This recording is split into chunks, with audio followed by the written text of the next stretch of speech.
नमस्कार दोस्तों, आज हम आपको एक ऐसी अद्भुत कथा सुनाने वाले हैं जिसमें प्रेम भी है, युद्ध भी है और भगवानों की अद्भुत लीला भी। यह कहानी है भगवान कृष्णा के पोते अनिरुद्ध और असुर राजा बानासुर की पुत्री उषा की। लेकिन इस प्रेम कहानी ने एक ऐसा युद्ध छेड़ दिया जिसमें भगवान कृष्ण और भगवान शिवा आमने सामने आ गए।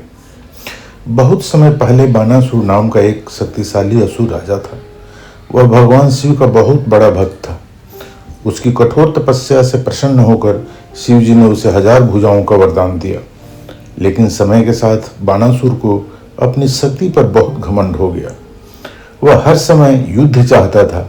उसने भगवान शिव से कहा, प्रभु मुझे कोई ऐसा योद्धा दीजिए जिससे मैं युद्ध कर सकूं। शिव जी ने कहा, समय आने पर तुम्हें ऐसा योद्धा मिलेगा जो तुम्हारा अहंकार तोड़ देगा।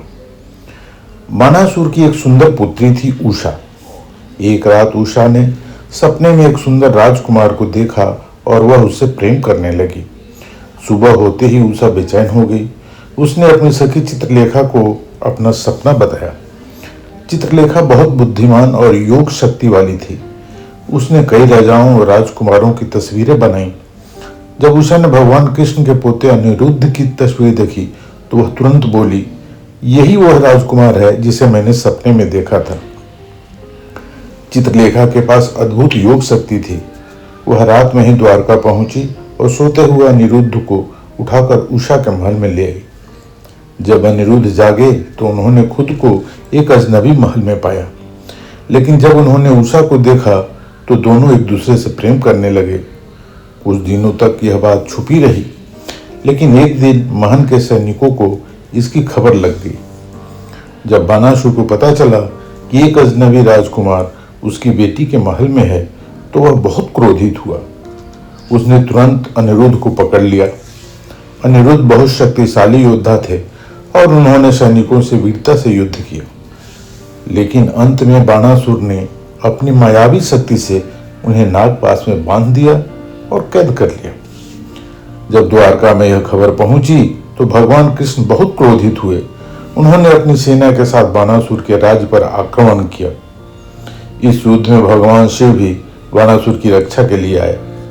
युद्ध बहुत भयंकर था, लेकिन अंत में भगवान कृष्ण ने अपने सुदर्शन चक्र से बानासुर की कई भुजाएं काट दी और उसका घमंड तोड़ दिया। जब बानासुर को अपनी गलती का एहसास हुआ तो उसने भगवान कृष्ण से क्षमा मांगी।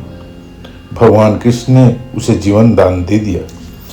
इसके बाद अनिरुद्ध और उषा का विवाह हुआ और वो दोनों खुशी खुशी रहने लगे।